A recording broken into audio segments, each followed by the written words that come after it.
I attended a prayer service on Monday for the local elections that were taking place on Tuesday. It was a powerful hour of strong prayers, thoughtful readings, and encouraging fellowship.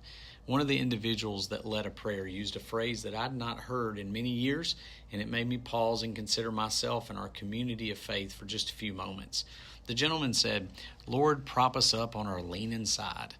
I'm sure if you are from the South or at least from the country somewhere, you have likely heard that phrase before.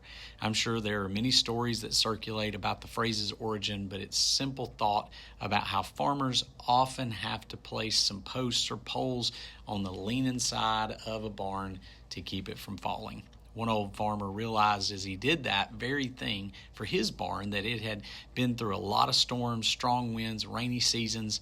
The weather, along with the age of the barn, had caused it to begin to lean. And it isn't that different for us. We go through storms. We're hit with struggles that batter us like wind and rain. Temptations hit us, grief and trauma slam against us, words of our enemies and sometimes even our friends shake us to the core. Even as we get older, the struggles may become greater in some ways. As a result of the trials, we might start leaning. Some people start leaning towards anger. Other people start leaning towards bitterness. Maybe even some lean towards hatred or jealousy. Some individuals lean towards worry, heartache, gossip, or fear.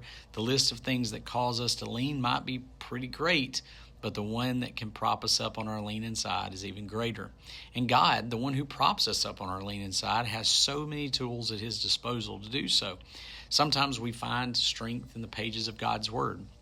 Other times we find our propping comes from his children that we surround ourselves with at our home congregations. And then there is prayer itself. We're often lifted high by his hand when we bow low before him.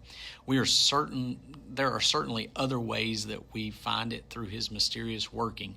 It might be something we hear on the radio, something we see in nature, or something our friends do when the timing is just too perfect to be sheer coincidence. Whatever the source, I'm thankful that we serve a God that hears our requests, stops what he is doing, and takes the time to prop us up on our leaning side. And that is your Friday Refresh.